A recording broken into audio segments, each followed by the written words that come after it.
Phone got better volume now. I had to do the video all over again because the video I done yesterday, Sunday.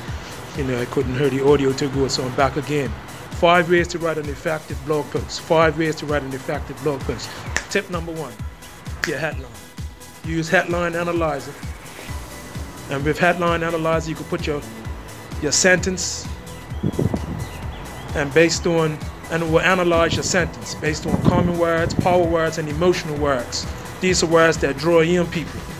Okay? Power words, emotional words, common and uncommon words. Okay? A good headline score for like the average a good copywriter is like 60%.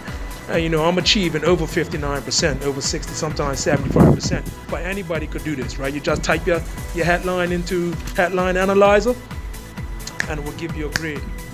It will give you a grade based on what words are missing and what words you should add. Because one thing that's what draws people in headlines. If you ain't got a good headline, people are not going to be enticed to click on your site. So if the body of your content's good,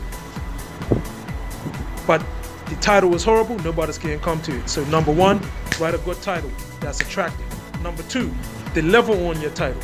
So whatever your title is, say if your title is 7 ways to write a 1,000-word blog post in under 5 minutes, make sure that what you're saying is correct. And what I mean by that is make sure that you show people the steps so they can write up a 1,000-word blog post in that time frame that you promised. So that's tip number 2. Deliver on the promise of your headline.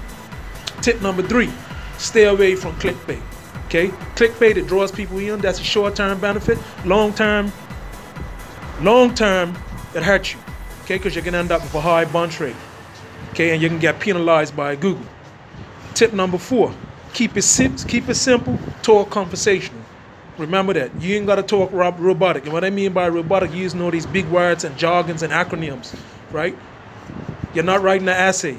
Okay, you're writing a blog post. You're relaying information. It's about the value it's about communicating. Okay, so you want to communicate as simple as possible in a language and a term that people understand. Okay, remember that. Tip number 4: don't overemphasize on word count. Okay, if you could cover your message in 3,000 words, cover your message in 3,000 words. If you could convey your message and if you could bring an answer and a solution in 1,000 words, do it in 1,000 words. Don't chase word count or keywords, okay? A lot of people are like, those old tricks about stuffing your page with keywords and keyword density. Your message, your content strategy, and what you're writing, and your keywords should align with your goals and your output and what you're trying to achieve. Because it don't make sense having keywords in there that don't align with your message and the output that you're trying to achieve, right? So that's tip number 4. Tip number 5, use images and videos in your content because that helps with your ranking too. Now, these images and videos are going to be relevant to your content. Make sure that they're relevant to your content. As long as they're relevant to your content, you're going to have people that when they do come to visit your site, they can stay on your site longer. It's going to reduce your bounce rate, and that's going to help you to rank better, right? And a bonus tip I want you to remember is try different formats with your blog post too, okay? You got how to, 7 ways to, the ultimate guide, beginner's guide. You got to use numbers, okay? You got to create curiosity, okay? And when you're opening up your introduction of your blog post, try using a quote sometimes, okay? Try using some humor and add your personality into it. People want to hear you for a reason. They don't want to hear me when they're reading your blog post. They want to hear you. So be you, be authentic, and try different things, right? Don't stay stuck on one writing form because, your audience is going to grow weary. Like if you write a how-to post this week, write a 7 ways post next week or the beginner's guide, okay? Or create curiosity.